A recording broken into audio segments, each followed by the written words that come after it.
नमस्कार दोस्तों, मैं श्रीकांत कुमार। स्वागत है आपका सेन क्लासेस पर।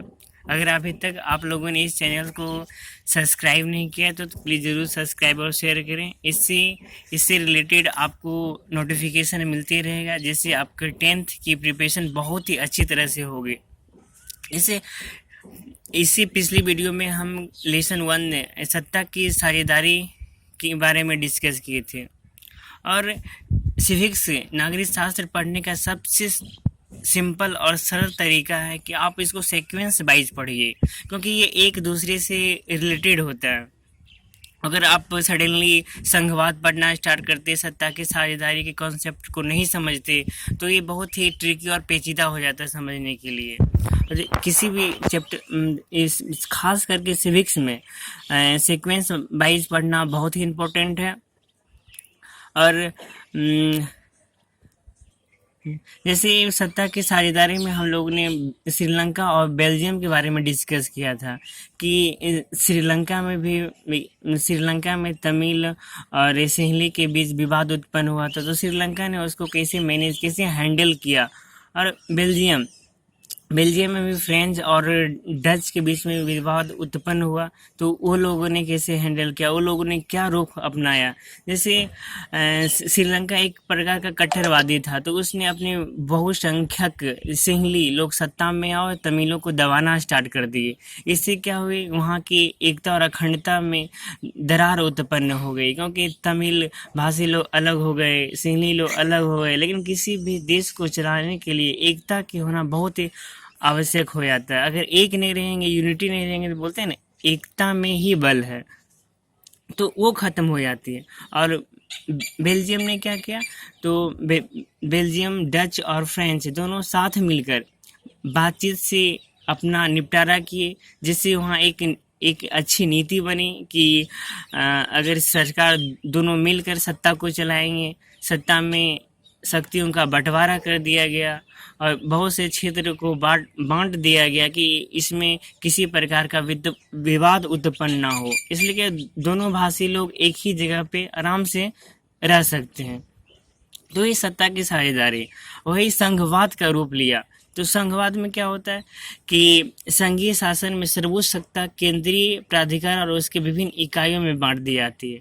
बोले ना कि बेल्जियम में फ्रेंच और डच दोनों ने अपनी शक्तियों का विभाजन किया, कि मंत्रियों का बंटवारा किया कि केंद्र में बराबर मंत्री होंगे, और ये भी किया कि एक यूनिटी होगी जो पूरा देश को देखेगी, और एक यूनिटी ऐसी होगी जो स्टेट वाइज होगी, और एक यूनिटी ऐसा होता था कि वहाँ एकदम पंचायत या नगर पालिका लेवल का होता था। इसलिए संघवाद में शक्तियों का बंटवारा कर दिया जाता था। वहीं इसकी संघवाद में देखते हैं कि यहाँ 2 स्तरों पर सरकार होती है। जैसे भारत में भी एक केंद्र सरकार होता है, एक राज्य सरकार होता है। जैसे अभी मोदी साहब हैं, अब बिहार में नीतीश कुमार हैं। उसे दोनों सरकारों की शक्तियाँ बटी होती है। इनके विषय में संविधान में अच्छी तरह से होनी चाहिए कि कौन सा सब्जेक्ट पर मोदी साहब कानून बनाएंगे, कौन से इस सूची पर बिहार सरकार कानून बनाएगी। तो अब प्रश्न उठता है, संविधान क्या है? तो संविधान एक कानूनी दस्तावेज डॉक्यूमेंट्स है, जिसके अनुसार किसी देश की शासन व्यवस्था को संचालित किया जाता है। और संविधान का मौलिक बदलाव केंद्र और राज्य के दोनों की सहमति के अनुसार पर ही होगी। ये नहीं सिर्फ केंद्र सत्ता में है तो केंद्र चाहे तो कुछ भी कर सकते, नहीं। अगर संविधान के मौलिक बदलाव की आवश्यकता पड़े तो केंद्र और राज्य दोनों की सहमति से होंगे। और संघवाद में एक सर्वोच्च न्यायालय और वित्तीय आयोग जैसी एक संस्था होती है। सर्वोच्च न्यायालय क्या होता है, वो संविधान की व्याख्या करता है कि जो संविधान में लिया गया उसकी मूल भावना क्या है। सरकारों के अधिकारों की व्याख्या करती है कि सरकार बेतुका कानून ना बना दे। इस पर नगर पालिका खास करके नज़र रखती है। अगर केंद्र और राज्य के बीच विवाद उत्पन्न हो जाए तो उसका निपटारा करती है। तो ये बहुत ही सर्वोच्च न्यायालय की होना बहुत ही ज़रूरी है, क्योंकि अगर सही बात है कि अगर शक्तियों में हितों का टकराव होगा, अगर विभाजन है तो वहाँ तो थोड़ा सा टकराव तो स्थिति तो उत्पन्न बनी ही रहती है। इस स्थिति को निपटाने के लिए एक ऐसी संस्था होनी चाहिए जो बिल्कुल स्वतंत्र है और निष्पक्ष रूप से काम कर सके। वैसा ही हमारा सर्वोच्च न्यायालय है जो निष्पक्ष और स्वतंत्र रूप से कार्य कर रही है। और एक विधि आयोग हो जो करों का बंटवारा करे और किसी राज्य विशेष आर्थिक पैकेज दे की सिफारिश करे केंद्र को।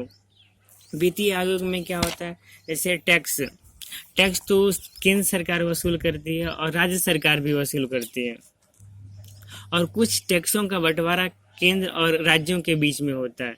जैसे अगर कोई आंध्र प्रदेश से बिहार या दिल्ली से बिहार कोई व्यापार हो रहा है तो उस पर जो टैक्स लगता है वो केंद्र सरकार को लगता है, लेकिन व्यापार तो बिहार में आके हो रहा है तो बिहार को भी कुछ फ़ायदा मिलना चाहिए ना। लेकिन आंध्र प्रदेश से भी तो आ रहा है, लेकिन इस पर तो इस स्थिति में न आंध्र प्रदेश न बिहार, इस पर केंद्र शासन केंद्र कानून बनाएगी और इसमें दोनों अपने करों का बंटवारा करेगी।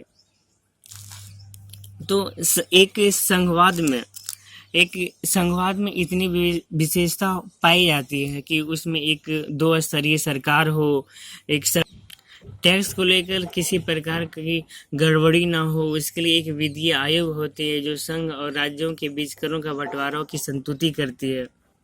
तो देखते हैं ये सब विशेषताएं हमारे भारत में है कि नहीं। अगर ये सब विशेषताएं हमारे भारत में है तो हम संघीय व्यवस्था में रहते हैं।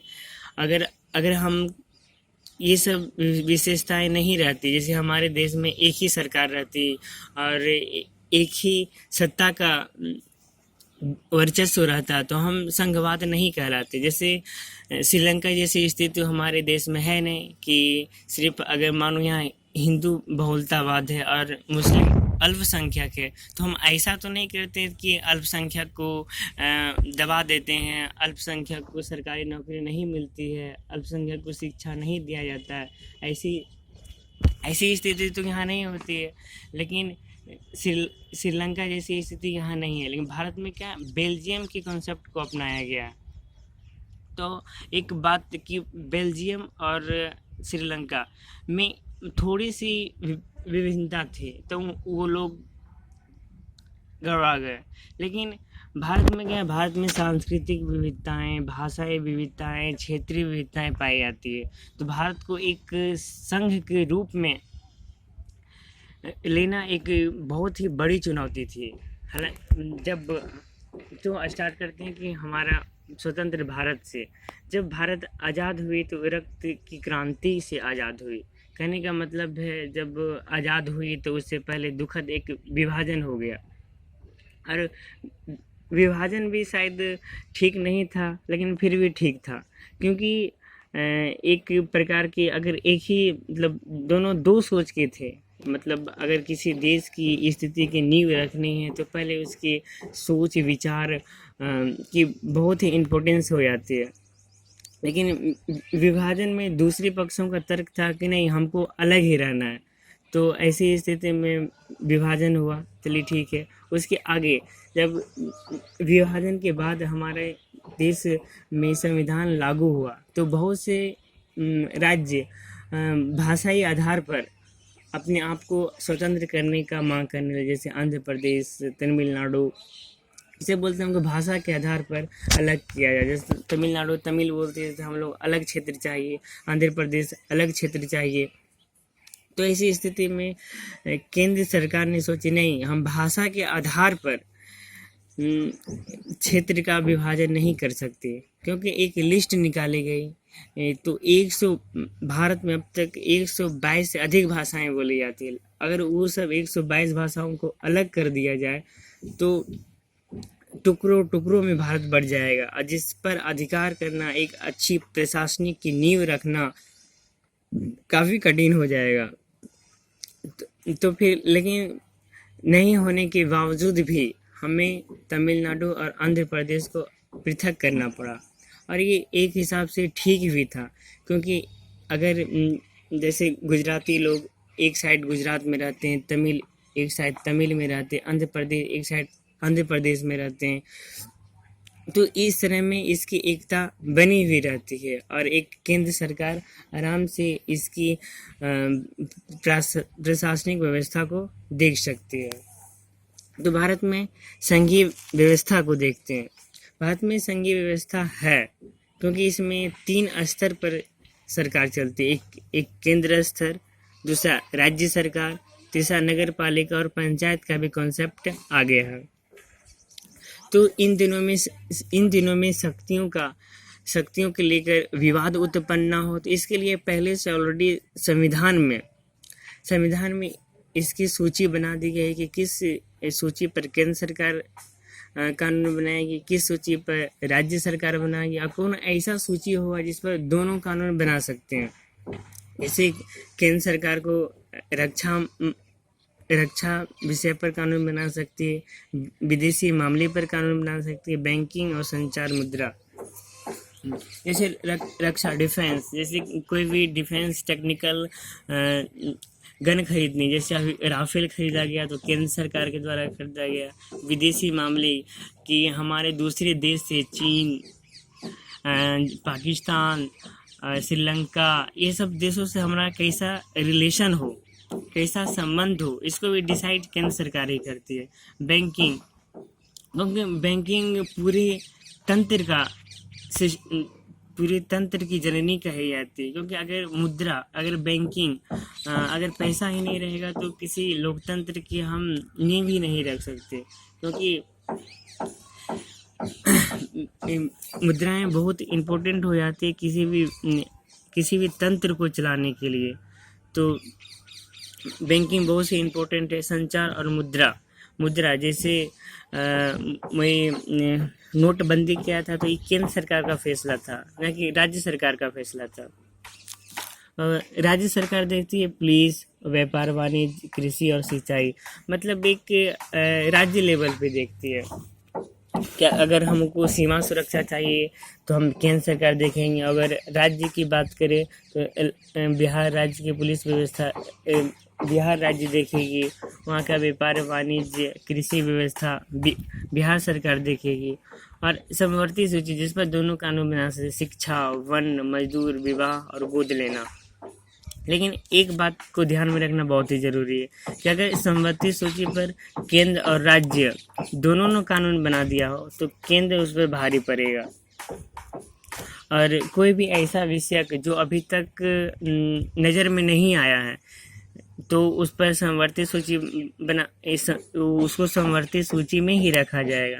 जैसे अभी कंप्यूटर रिलेटेड जो कंप्यूटर सॉफ्टवेयर या हैकर्स से रिलेटेड कोई कानून बनाना हो, जैसे कैसे अभी हैकर्स लोग लाखों अकाउंट से पैसा गायब कर देते हैं, बहुत से हैकिंग और बहुत से प्राइवेसी को खतरा है। तो ये सब इस पर अगर कानून बनाना हो तो उसको समवर्ती सूची में रखा जाएगा और उस पर केंद्र सरकार कानून बनाएगी।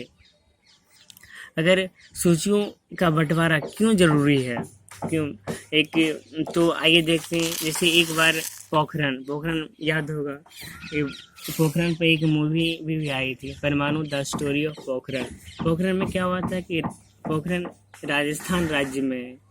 तो वहाँ एक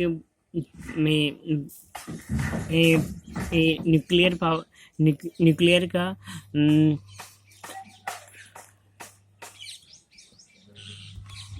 पोखरण में केंद्र सरकार न्यूक्लियर लॉन्च करने वाले थे, जो किसी भी देश को इसके बारे में जानकारी पहले से नहीं दी गई थी। अगर राजस्थान राज्य सरकार इसका विरोध कर देती तो फिर ये एकता और अखंडता की दृष्टि से ठीक नहीं होता।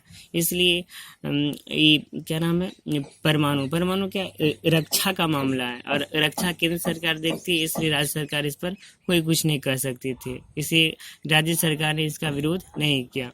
और सिक्किम सरकार चाहे कि हम अपने पाठ्य पुस्तक में, स्कूल में कोई दूसरा सब्जेक्ट, मतलब दूसरी तरह का सिलेबस अपनाए, अब वो केंद्र सरकार को पसंद ना है, सिक्किम सरकार चाइनीज हिस्ट्री पढ़ाना स्टार्ट कर दे, तिब्बत का हिस्ट्री पढ़ाना स्टार्ट कर दे, तो केंद्र सरकार उसको अपोज कर सकती है और उसमें दखल दे सकती है।